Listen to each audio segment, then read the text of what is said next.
kita buka di 1 Korintus 13 ayat 4 sampai 8. Kita baca yang ayat 4 sampai 8 dulu. Sekali lagi 1 Korintus 13 ayat 4 sampai 8. Sudah ketemu Bapak Ibu? Saya baca ayat 4, saya yang genap, Bapak Ibu yang ganjil.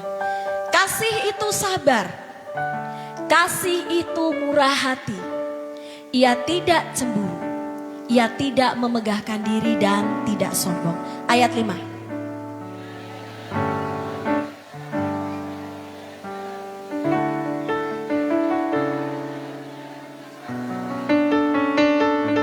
Ia tidak bersuka cita karena ketidakadilan, tetapi karena kebenaran.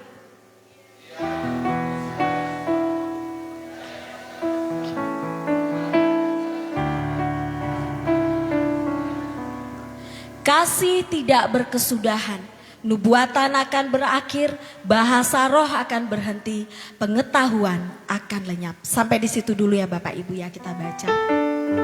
Alkitab mencatat ada 40 ayat tentang kasih. Saya suka membedah, sekarang saya mungkin lebih cerdas daripada Pak Samuel ya. Kan gitu, kita menikah dengan siapa kan kita akan menjadi serupa ya kan. Karena di firman Tuhan kan udah dari 2 menjadi 1, amin. Jadi kalau lihat deh, biasanya kalau orang yang menikah atau emang udah jodoh, mukanya mirip kayak mama sama Aji. Berarti ya gitu, ya namanya juga jodoh. Coba deh lihat, coba yang udah punya pasangan, coba dicek dulu, dilihat dulu mirip nggak? Ya kan, biasanya. Ya kalau yang belum menemukan berarti Tuhan belum kasih wajah yang tepat ya. Tapi biasanya seperti itu ya. Nah, Alkitab mencatat ada 40 ayat tentang kasih. Nah, baik itu kasih kepada Tuhan, kasih terhadap pasangan, kasih terhadap anak atau orang tua.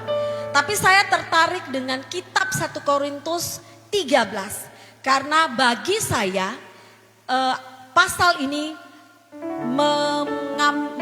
menarik kesimpulan bahwa pasal ini adalah pasal kasih. Amin. Karena di situ jelas sekali loh. Kasih itu sabar, katakan amin. Kasih itu murah hati, katakan amin. Ia tidak cemburu, katakan amin.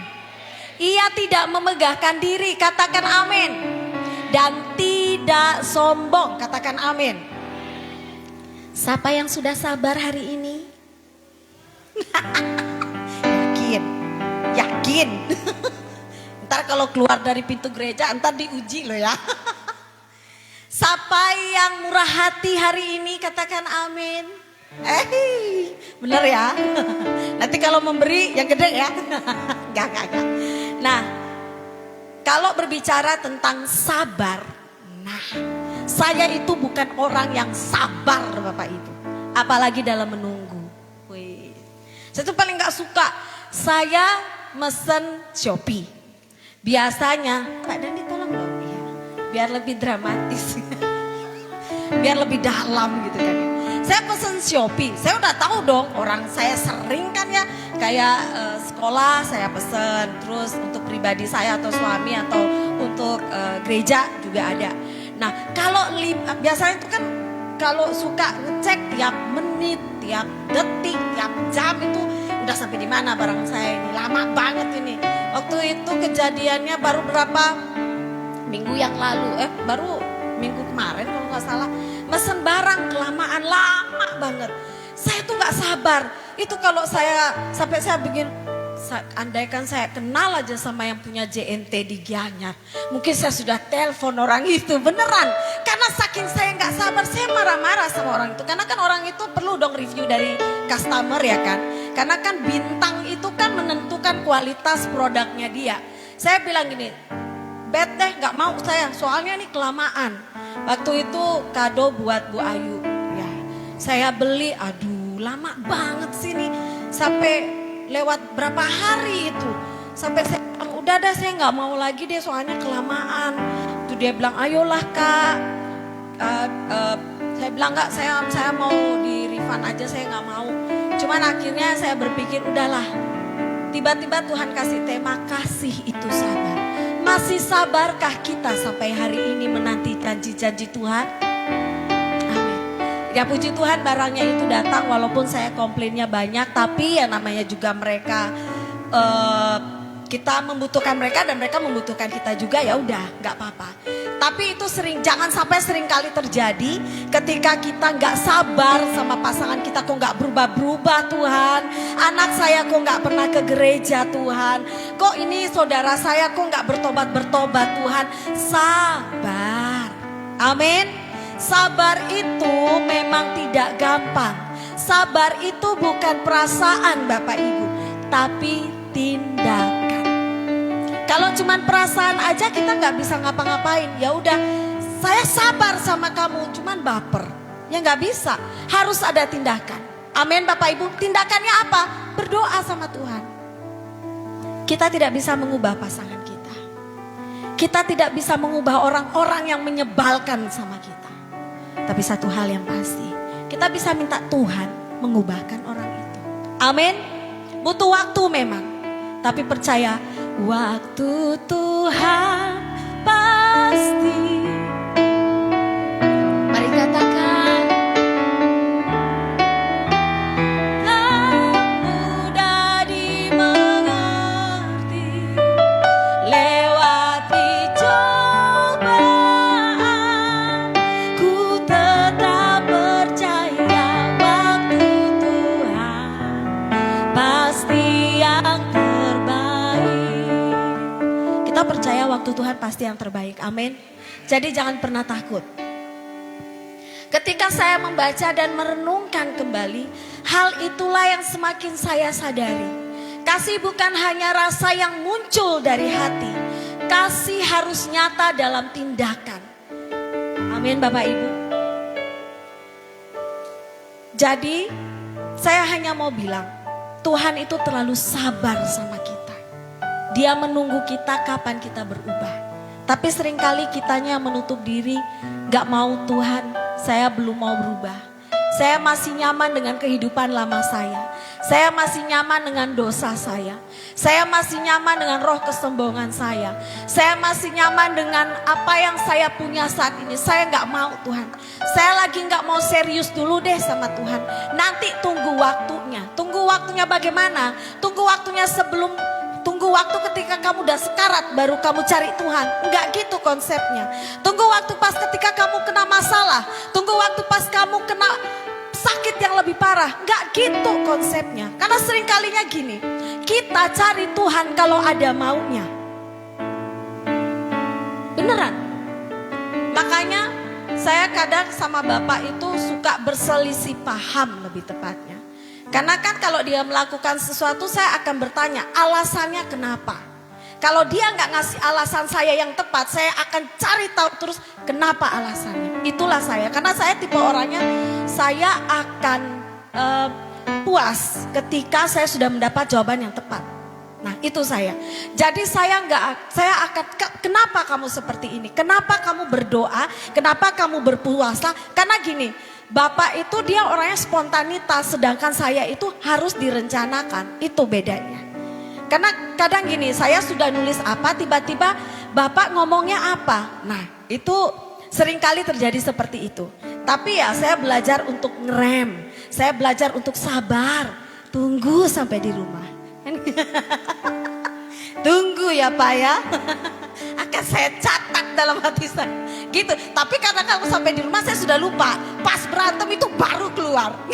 Sampai Bapak bilang ini, itu yang mana ya? Yang kapan ya? Dia aja udah lupa loh. Beneran. Karena sampai dia lupa. Itu loh yang waktu ini. Karena perempuan itu sangat detail. Ilmu catur gak mempan Pak. Maaf ya Pak Gusti. Gak mempan ilmu catur. Otak besar karena pikirannya terlalu banyak tahu. Laki-laki itu emang egois, memang, amin. Iya. Pertanyaannya gini, wanita itu penolong kan? Kan firman Tuhan sendiri bilang wanita itu adalah penolong. Pertanyaannya, penolong dan yang menolong siapa yang lebih kuat? Penolong kan? Ya berarti wanita itu kekuasaan ada dalam tangan saya. Ya amin. Iya kan?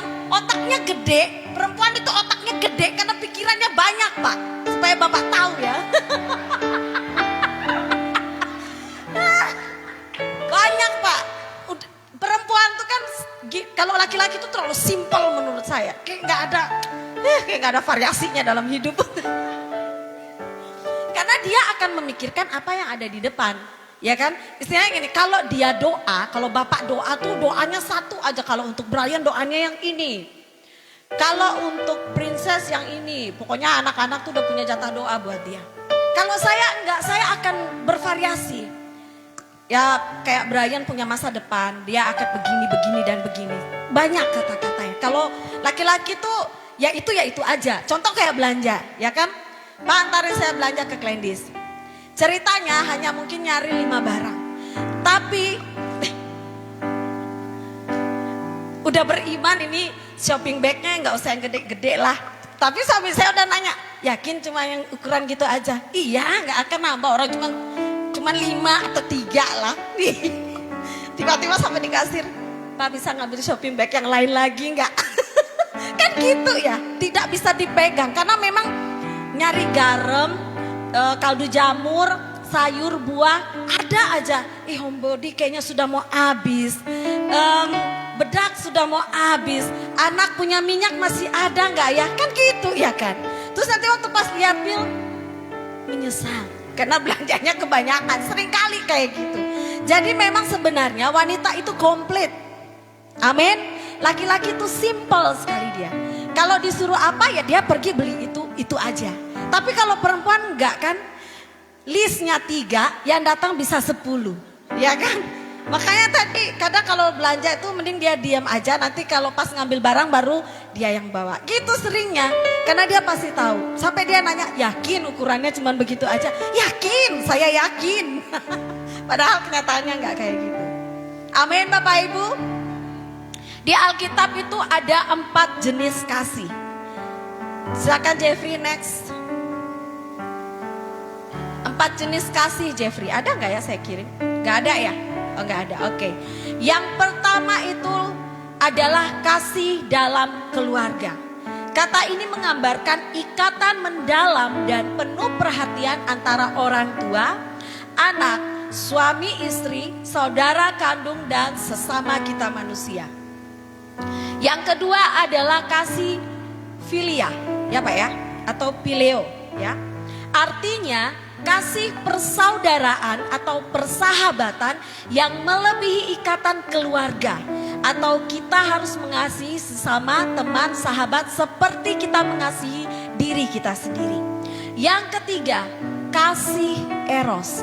Yang artinya kasih yang mengacu kepada pasangan. Ini lebih kayak kasih yang romantis. Ini dikhususkan buat orang yang sudah menikah lebih tepatnya. Karena memang kalau kita mau cek di Alkitab itu ada. Di kitab Kidung Agung yang penuh dengan gairah, kasih mesra. Nah itu tuh. Nah kalau kasih yang saya kasih pagi hari ini itu adalah kasih agape. Artinya cinta yang paling tertinggi yang ada dalam Alkitab. Kasih ini abadi, sempurna, penuh pengorbanan dan tanpa syarat. Kita manusia terbatas, amin. Tapi kita punya Tuhan yang tidak terbatas. Apa yang tidak mungkin, mungkin bagi Tuhan. Apa yang mustahil bagi kita, tidak ada yang mustahil bagi Tuhan, amin. Apa yang menjadi pergumulanmu saat ini dicatat, didoakan. Makanya saya sering ngajarin anak-anak saya, kalau kamu minta sesuatu, berdoa dulu. Kalau orang tua damai sejahtera, pasti Tuhan akan kasih tahu bahwa oke, enggak apa-apa, ini kebutuhannya mereka. Tapi kalau enggak, ya jangan marah, berarti nanti ada waktunya. Seperti kita manusia kan kayak gitu ya. Kalau kita mengasihi sesama, kalau kita pengen belajar tentang kasih, ya belajar sabar, belajar murah hati. Karena di sisi lain kita nggak boleh memegahkan diri kita sendiri. Atau kita tidak boleh hanya ngomong doang tentang kasih. Tapi kasih itu sebenarnya bukan perasaan tapi tindakan. Amin. Saya mau kasih tunjuk beberapa dokumentasi. Ini yang sering kali, karena kalau Bapak khotbah, Bapak sering ngomong gitu ya. Kita yayasan sudah melakukan ini, gereja sudah melakukan ini. Nah, kalau saya mau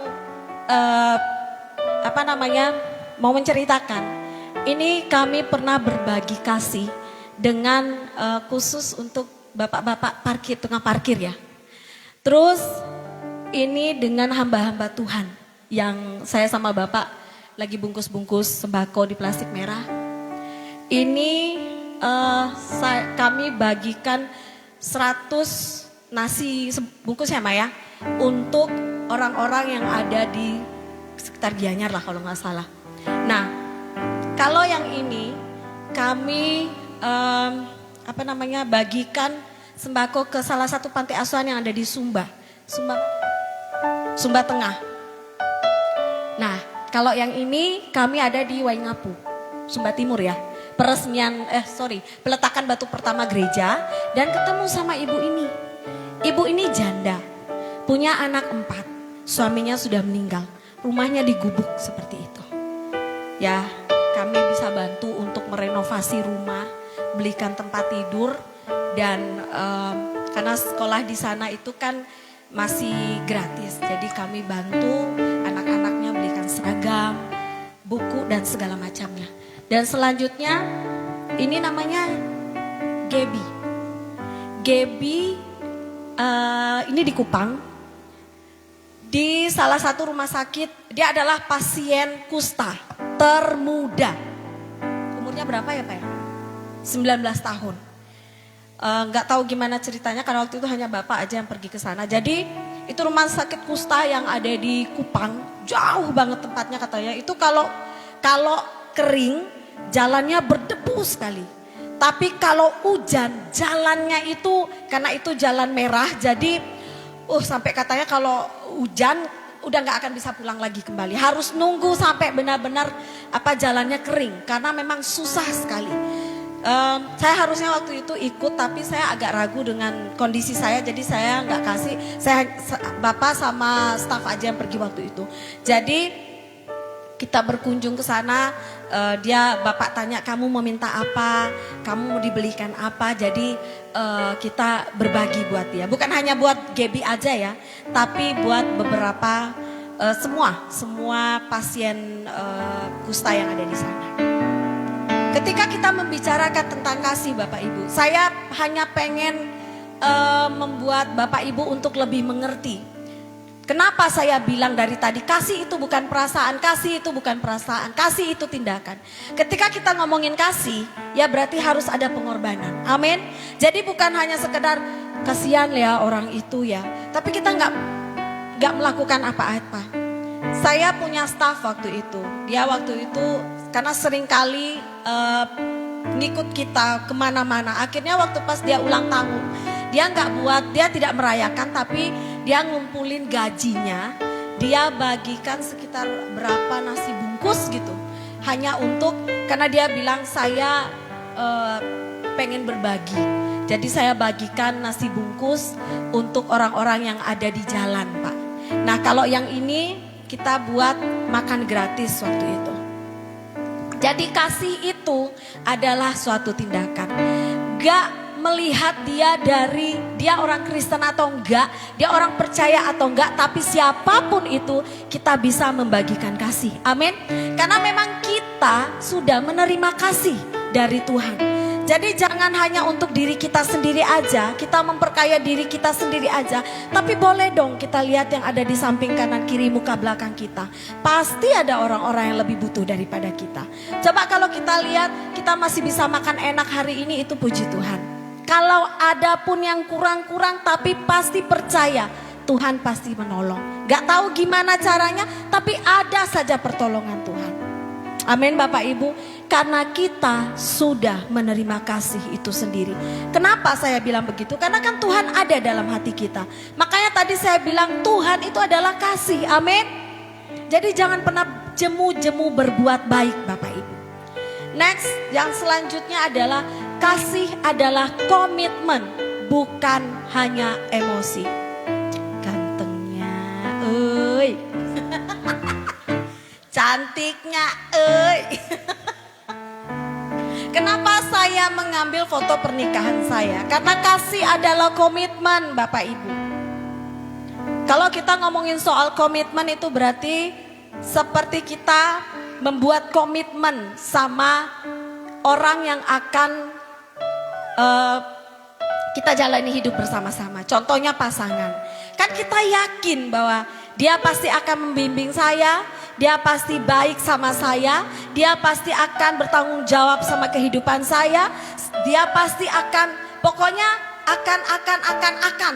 Walaupun pada kenyataannya gak semuanya bisa terjadi. Karena pasangan kita juga manusia, gak bisa kita tuntut untuk menjadi sempurna. Kita aja masih punya kekurangan, bagaimana dengan pasangan kita? Tapi apakah membuat kasih kita itu pudar? Membuat kasih kita itu berkurang? Enggak kan Bapak Ibu? Bagaimanapun juga sehabis kita berantem, sehabis kita gontok-gontokan bertengkar, ketemunya di tempat tidur kan dia lagi. Di rumah dia lagi. Ya ketemu terus. Gak mungkin kan habis berantem terus kita paketin Pak Sam pulang ke Sumba, kan gak mungkin saya gituin suami saya. Kalau saya pulang ya orang cuma selangkah ke rumah saya. Lah kalau dia kan makan biaya kan lumayan. Belum lagi packingnya, bawa ke bandara, ya lumayan ya kan. Jadi kasih itu sabar, kasih itu murah hati. Jadi komitmennya begini, ketika kita sudah komitmen sama Tuhan, saya mau percaya Tuhan, saya mau melayani Tuhan, saya mau mengasihi Tuhan, pegang itu baik-baik.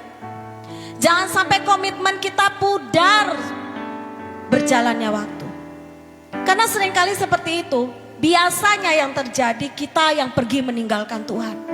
Tuhan tidak pernah pergi meninggalkan kita.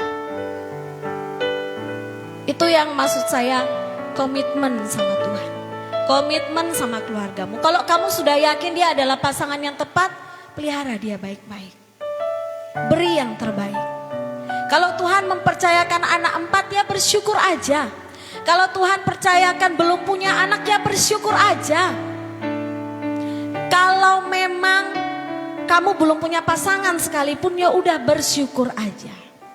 Karena Tuhan selalu tahu yang terbaik. Amin Bapak Ibu. Jadi kasih yang sejati dijalankan dengan komitmen. Saya mengasihi karena situasinya mudah. No. Ubah, saya mengasihi karena saya memutuskan untuk mengasihi. Amin. Sekali lagi, saya mengasihi karena situasinya mudah. Itu tidak seperti itu. Tapi saya mengasihi karena saya memutuskan untuk mengasihi. Amin. Mengasihi itu adalah keputusan. Ketika kamu lagi bermasalah dengan seseorang yang sangat amat menyebalkan, pulang dari gereja kamu ketemu dengan dia, kira-kira kita mau senyum gak? Kira-kira kita mau sapa gak? Kira-kira kita mau ngucapin gak? Kamu luar biasa, kamu tambah diberkati ya, kamu sukses selalu ya. Makanya saya waktu itu sempat dengar hamba Tuhan di TikTok, dia bilang kalau kita berantem, kita marahin pasangan kita ataupun anak kita, jangan sampai mengeluarkan kata-kata yang tidak baik. Saya bilang ya tapi masalahnya kan kita lagi emosi Pak. Kadang kalau kita emosi kan kita nggak ngontrol bahasa kata-kata kan ya. Terus makanya sekarang kalau kita contoh kalau kita berantem gitu, saya bilang sama Bapak, ntar kalau kita berantem Pak gini aja, nanti kamu dari dapur kamu teriak, istri saya diberkati Tuhan, terus kamu jawab amin. Nanti saya di kamar akan nyaut, suami saya diberkati Tuhan, nanti saya jawab amin. Kira-kira bisa gak ya? Pas lagi marah, ya kan kayak contoh mama marah sama saya, anak saya, hei kamu. Ya ma. Kamu diberkati Tuhan, amin ma. Bisa kayak mama kayak gitu ya. Dipraktekin ya. Ya kadang sih gak segampang itu ya kan. Tapi kasih pasti mengampuni.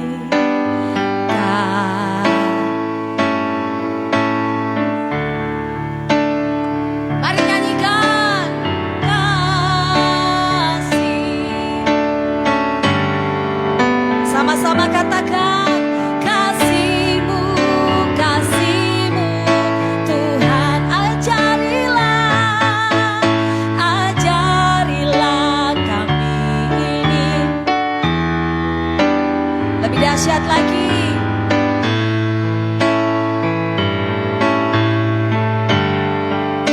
Lebih besar lagi suaranya, katakan.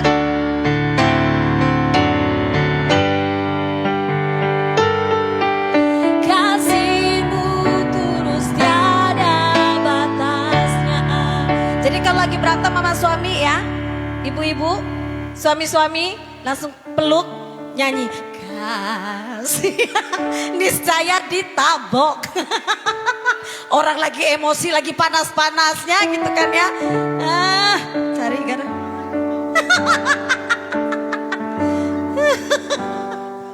Aduh ya, jadi kalau lagi berantem gitu ya, coba deh kasih. Langsung keluar dari kamar udah biru-biru. Hati-hati juga ya, kita harus lihat ini kalau pasangan kita tensinya masih naik, gak turun-turun, didiemin aja. Bila perlu ubun-ubunnya ditiup. Saya kadang ya kalau sudah terlalu emosi tuh saya nangis. Jadi kalau pas sudah ngomong aja saya nangis, karena memang saya ini orangnya perasaannya halus banget. Saya gak pernah marah loh, bener kan ya? Saya enggak. Itu hoax, yang Bapak Ibu dengar itu hoax ya. Tanya, jemaat saya ini memang jemaat yang luar biasa ya. Gak pernah mereka dimarahi, tapi dikasih kata-kata nubuatan, kata-kata motivasi.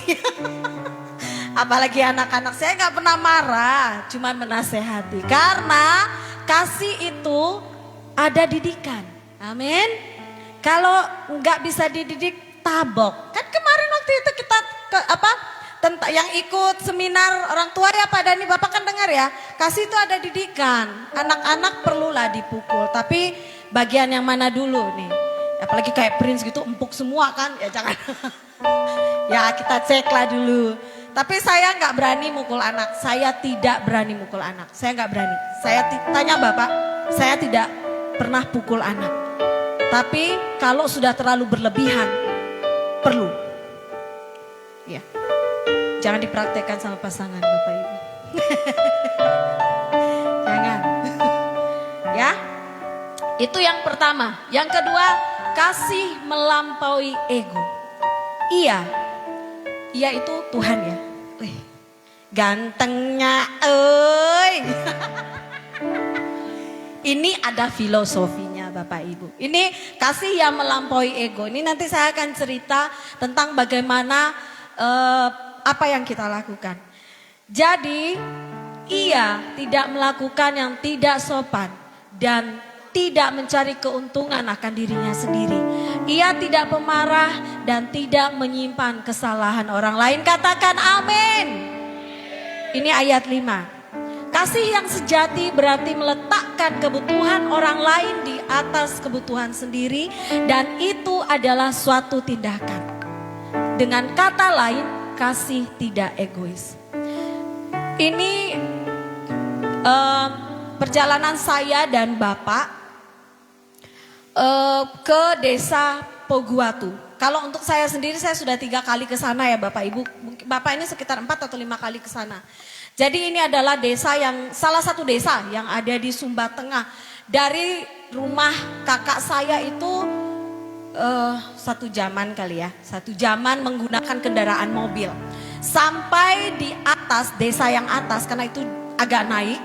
Itu sampai berhenti Itu 1 jam setengah lah, 1 jam setengah lah. Nah setelah itu Bapak Ibu, desanya ini ada di bawah, di lembah.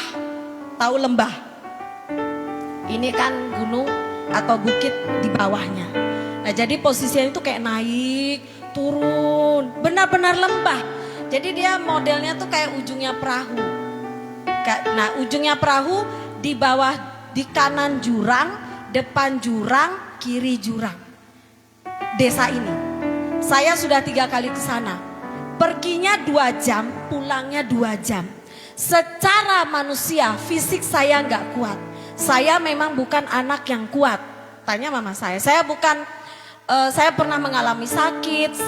Apalagi saya tipe anak yang manja sama orang tua saya. Jadi bagi saya nggak kuat. Waktu pas saya diajak ke sana, saya nggak tahu kondisinya di sana itu seperti itu.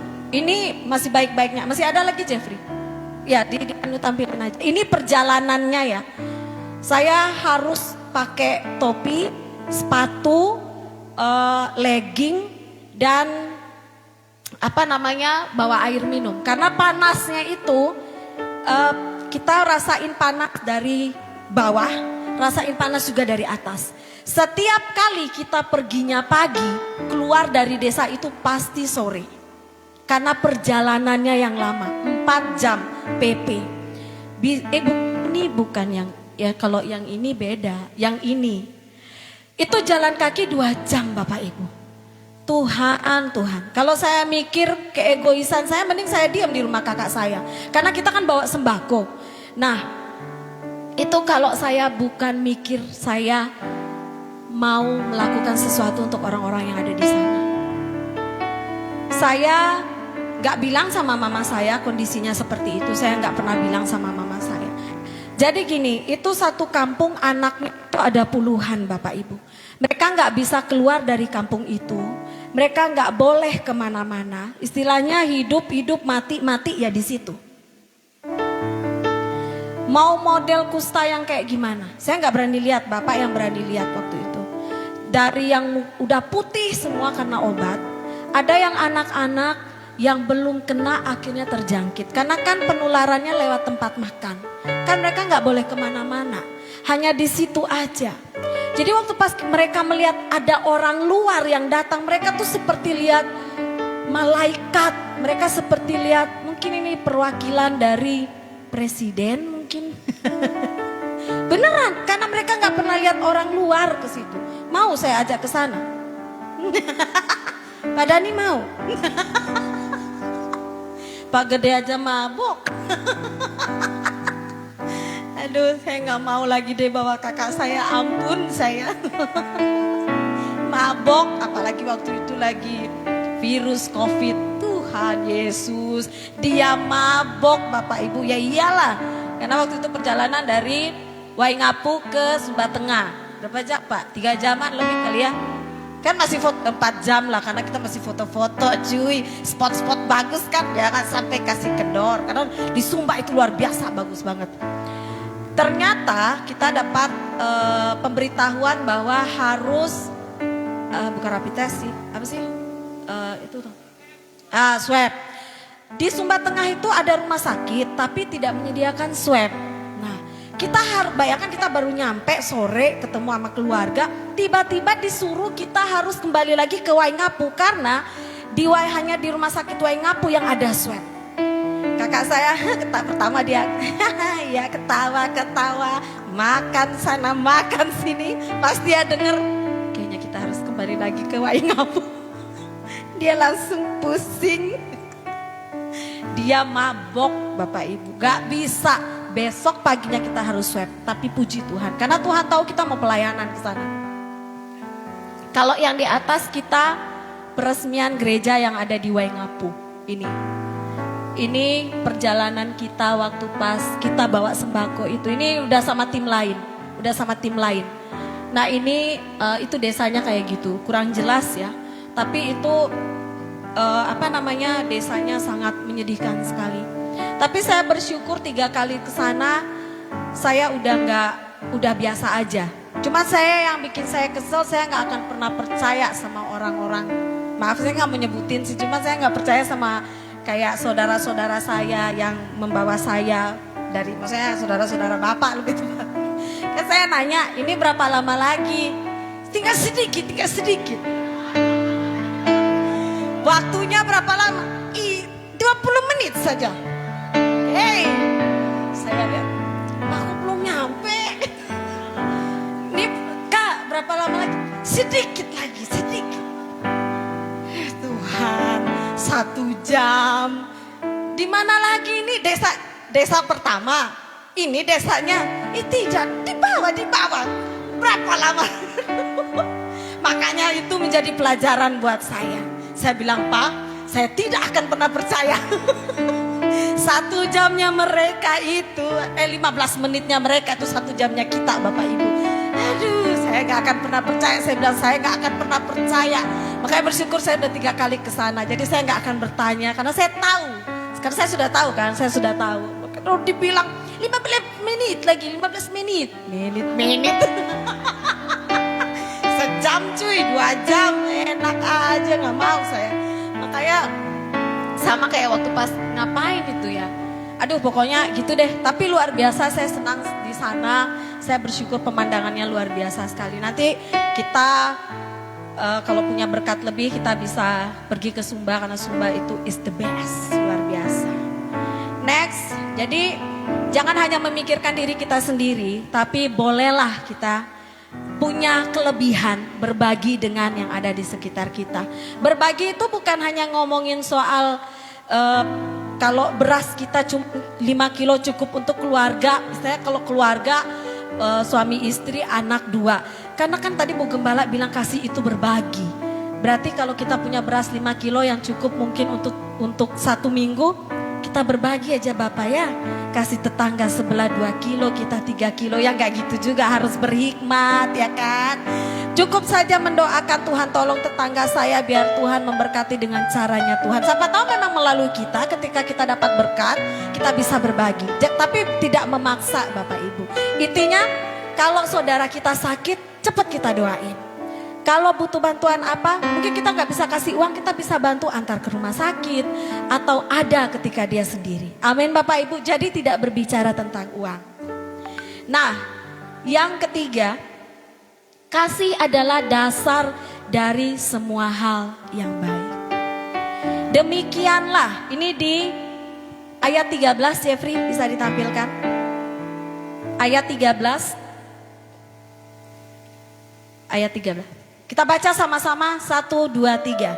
Demikianlah, yaitu iman, pengharapan, dan kasih. Dan yang paling besar di antaranya ialah,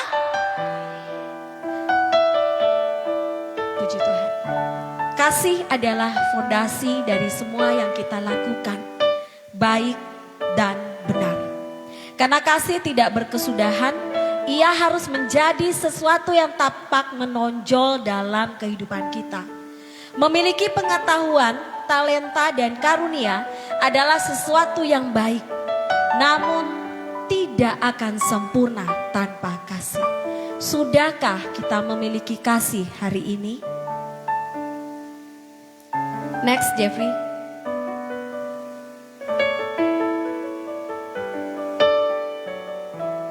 Dan selanjutnya itu adalah hidup dalam kasih.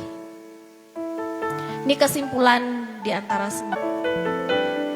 1 Korintus 13 mengajar kita untuk menjadikan kasih sebagai karakter dan perbuatan yang nyata.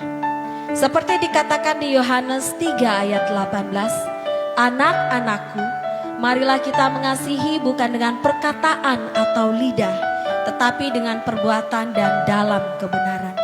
Jadi Bapak Ibu, mari kita belajar untuk mengasihi lebih dalam, lebih tulus dalam hidup sehari-hari. Karena pada akhirnya kasih yang sejati adalah tindakan, bukan sekedar kata-kata atau perasaan.